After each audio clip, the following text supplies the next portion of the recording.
everyone! I hope that you are having an excellent week so far.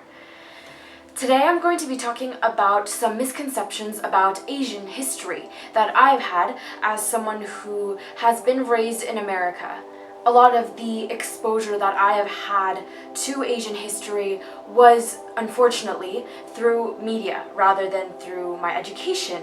Understandably, media has completely distorted some of the truths of Asian history for the purpose of entertainment. So part one of this video is going to be about foot binding in China. For those of you who don't know, in China, foot binding was extremely popular among women for a certain period of time. Small feet and high arches were considered very sexy and very feminine, and so it was basically a fad.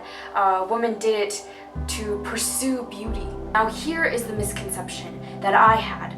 I kind of had this image of foot binding to be sort of just wrapping a cloth pretty tightly around your foot just to squeeze your foot into maybe a shoe size smaller. This was not at all the case. This foot binding was so severe that it actually mutilated women's feet.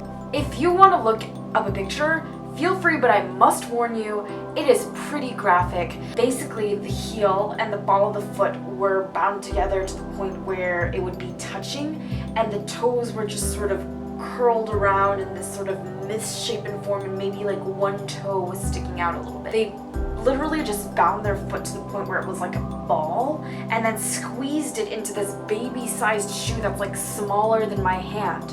It's seriously an extremely disturbing thing to look at. The severity of the situation blew up to a point that there was actually a rebellion in China against foot binding, and it became illegal, and there were people from the government who would actually come by people's houses and check if women were still binding their feet, because people honestly believed that foot binding affected the society and the economy of China because women were just not able to function as they used to because of the pain and obviously the difficulty of balance. They would be really unable to move very well and would just really shuffle around, and people were kind of complaining that they weren't able to work in the house very well anymore or pay attention to other things that they believed were important. I definitely did not realize how terrifying foot binding actually is, and you sort of start to parallel this with things that are happening today like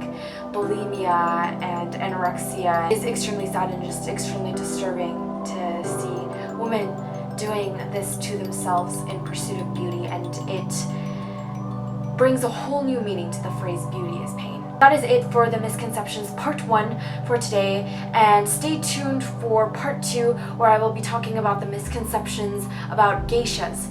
So hopefully I will see you next time. Bye!